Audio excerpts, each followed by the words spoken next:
Hey guys, so today we are going to review two very different keyboards, the Logitech G Pro X and the RK61. Both keyboards comes with different price point. Starting with the RK61, this keyboard retails for only around $50 or 140 ringgit Malaysia. The G Pro X on the other hand is the more expensive option, retailing at around $130 or 500 ringgit Malaysia. One thing right off the bat is the size. The RK61 is a 60% keyboard. Understandably, it won't suit for most people, but for me, it has all the keys that I need for gaming and my daily productivity work. The 60% format is also very good for space saving. The size is very small. I mean, you can see for yourself compared to these daily items. The size of the keyboard is barely wider than my phone. So that is how small the keyboard is. This in turn helps to save a lot of desk real estate. I mean seriously, just look at it. My mouse is longer than the keyboard itself, so that is how small the keyboard is. Another advantage is that the keyboard has wireless capability. Granted, it's only Bluetooth, and if you're thinking about gaming with Bluetooth, then forget it. There is very noticeable lag. During fast typing, you can even feel the delay and sometimes the keypads not registering at all. So yeah, if you're thinking, oh okay, I'm gonna game wirelessly or I'm gonna type fast wirelessly, forget it. Bluetooth is not the way forward. However, it is very suitable for like casual use. If you're just web browsing, typing short documents, then it's actually very fine. Although, it kind of sucks that you have to purchase a Bluetooth dongle as it is not included in the box. However, considering the cheap price, I really don't think it's a negative. Plus, the dongle can be had for very cheap, I think around $10. The keyboard is actually very nice looking. The RGB is very nice and smooth, very clear. The only thing I don't like is the keycap. They mentioned it's ABS double shot, but it's really shiny and quite quickly it's gonna show all from your fingers, so it's not very nice. So our next contender is the expensive Logitech G Pro X. This is a new version which uses the typical Cherry MX style clone switch from Kale, named by Logitech as the GX switch. So the one I bought was the clicky blue version. So this switch actually replaces the old Roma G switch, which is used by the old G Pro keyboard. The Roma G switches was loved by many.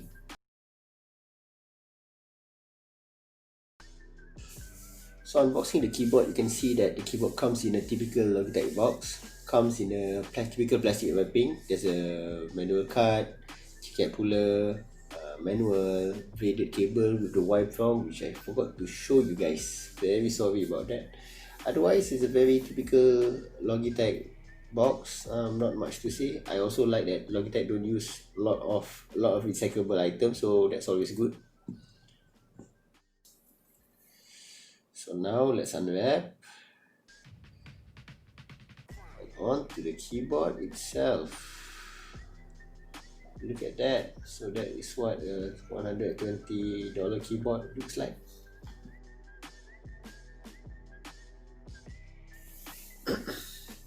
So now on to the keyboard itself. And look at it. It's glorious. I don't know if it shows in camera, but the plastic, the build quality on the G Pro is much more of a higher quality plastic. I mean, it feels better built. It's actually very good looking. It's matte. That's always a plus because that means it is less prone to fingerprint. Although I was a bit disappointed because initially looking at the keycaps, I thought matte rough surface. So I thought it was PBT, but no, it's actually the dreaded ABS. But I guess it's a much more higher quality compared to the RK61 keycaps.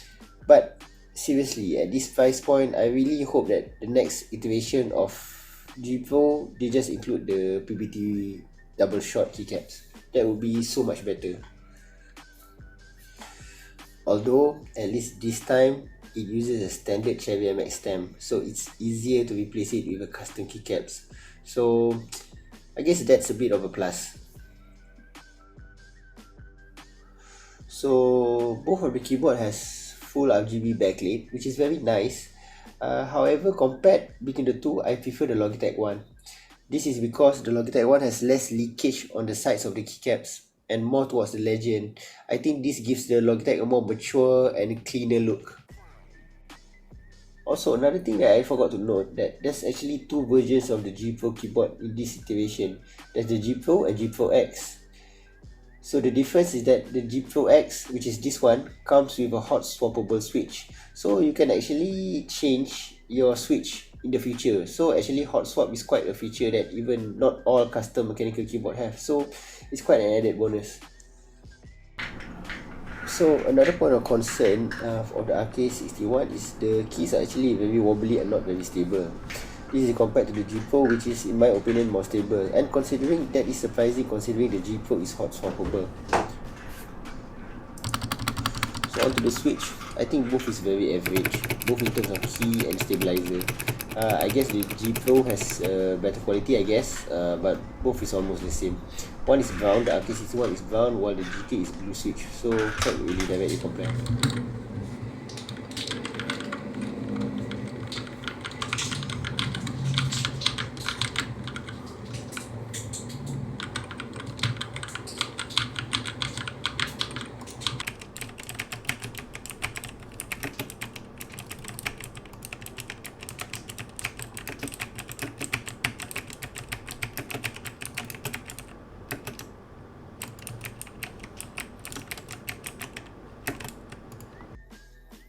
So when comparing the two switches, I won't comment so much because it's really difficult to compare, because the RK61 using brown switch while the G Pro is using the blue switch. But I will say the GX Blue or the Logitech is quite surprising. It's more sharp and clicky compared to the typical Cherry MX. So I think it sounds a bit nice if you like clicky switches, that is. So at the end of the day, which is the one with the better value? So ultimately, after paying with my own money, I cannot say in good conscience that the G Pro keyboard is good value. You must understand from my perspective, why did I want to buy the keyboard? The reason why I wanted to buy the keyboard was because I wanted to complete the trifecta of Logitech products. So I'm currently using a G533 wireless headphone, Logitech, and also the G305 wireless mouse. So I just wanted the Logitech because I didn't want so many software controlling my peripherals. That was the main reason. However, after using it, I was a bit disappointed, especially considering the price. I did expect Logitech to do better. But despite the doom and gloom, Logitech can actually try and improve. So how can they do that? So number one, offer in a 60 or 64% format. So as much as previously we used to TKL and full keyboards layout, the fact of the matter is, these days 60% layout is the most popular for gaming, and the G Pro peripherals line are obviously aimed at gamers. So if you see the trend nowadays, a lot of people are moving to like Ducky and Pro. Even professional Fortnite players are using smaller and smaller keyboards. I do feel that as the keyboard is smaller, the manufacturing also should be cheaper because it uses less switches and less keycaps. So it actually is a win-win situation. The consumer can get an item that is not so expensive, while Logitech can produce the item at a lower cost. So I do feel that the 60% format is suitable for a gaming keyboard. Number two, PBT keycaps.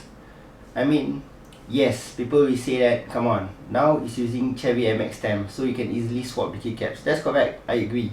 But we're talking about a 500 ringgit Malaysia or $150 keyboard here.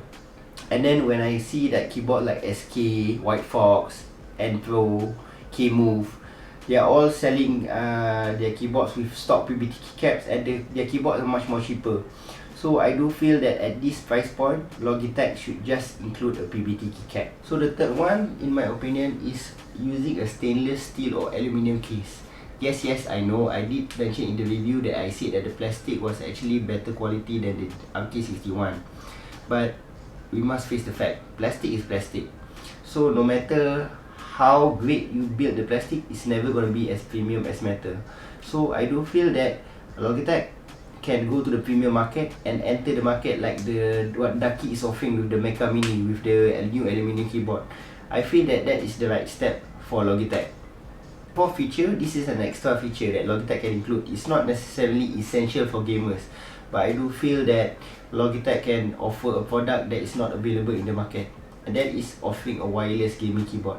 I know they already offered the G913 if I'm not mistaken, and then the G613 is also another one, but they should offer this keyboard in a wireless format that is 60% in size, 60-64% in size. So because really there's no alternative. I mean, if you are talking about other wireless keyboard like Enpro or Keycron, those are using Bluetooth, and Bluetooth is at best finicky. Worse is actually laggy and has missed keys. So I mean, for me, I won't bother at the state of Bluetooth right now for keyboards. I won't even bother.